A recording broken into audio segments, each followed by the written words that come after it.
ನನ್ನ ಹೆಸರು ರಮೇಶು ಅಂತ, ಮಳೂರು ಪಟ್ಟಣ, ಚನ್ನಪಟ್ಟಣ ತಾಲೂಕಿನವರು. ಸಾವಯವ ಗೊಬ್ಬರದ ಬಗ್ಗೆ ಒಂದೆರಡು ಮಾತಾಡ್ತೀನಿ ಅಷ್ಟೆ. ಸಾವಯವ ಗೊಬ್ಬರ ಆಡ್ಸಾಪ್ ಕಂಪ್ನಿಯಿಂದ ನಾನು 150 ಮರಕ್ಕೆ ಫೆಬ್ರವರಿ ಒಳಗೆ ಹಾಕಿಸಿದ್ದೆ.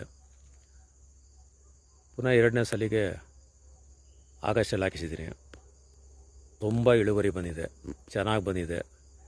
ನೋಡೋಕ್ಕೆ ಮರಗಳು ತುಂಬ ಗ್ರೀನಾಗಿ ಕಾಣಿಸ್ತವೆ. ಅರಳು ಉಳಿದು 99% ಎಲ್ಲ ನಿಂತೋಗಿದೆ. ಕಜ್ಜಿಗಳು ಒಂದು 50% ಕಮ್ಮಿ ಆಗಿದೆ. ಮರ ನೋಡು ಚೆನ್ನಾಗಿರುತ್ತೆ. ನಾವು ಹಾಕಿಸಿದಾಗ ಫೆಬ್ರವರಿಲಿ ಹಾಕಿಸಿದಾಗ ನಮ್ಮವ್ರು ನೋಡಿ, ನಮ್ಮ ಪಕ್ಕದವ್ರು ರೈತ ಬಾಂಧವರು ಒಂದು ತೋಟಕ್ಕೆ ಹಾಕಿಸಿದ್ರು. ಅದೇ ತೋಟ ತೋರಿಸ್ತಾ ಇದ್ದೀನಿ ನೋಡಿ, ಇದೇನೆ ಅವ್ರದ್ದು 8 ವರ್ಷದ ಮರಗಳು. ಯಾವ ರೀತಿ ಇದೆ ನೋಡಿ, ಯಾವ ರೀತಿ ಬಿಟ್ಟಿದೆ ಫಸಲುಗಳು.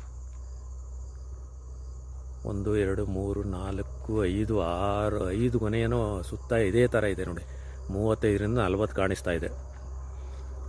ಇಲ್ಲೂ ಅರಳುಗಳು ಯಾವುದೂ ಡ್ರಾಪ್ಸ್ ಆಗಲಿಲ್ಲ.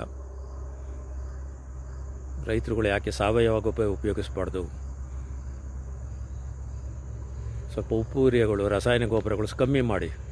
ಭೂಮಿ ಸತ್ವ ಕಳ್ಕೊಬಿಡ್ತದೆ.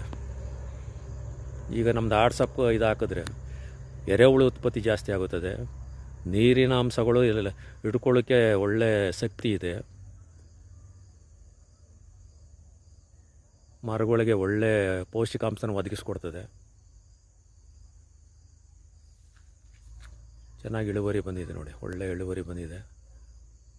ರೈತ ಬಾಂಧವರೇ, ನೀವು ರಾಸಾಯನಿಕ ಗೊಬ್ಬರ ಬಿಟ್ಟು ಸಾವಯವ ಗೊಬ್ಬರ ಹಾಕಿಸಿ ಹೆಚ್ಚಿನ ಇಳುವರಿ ತಗೊಳ್ಳಿ, ಹೆಚ್ಚಿನ ಲಾಭ ಮಾಡಿ.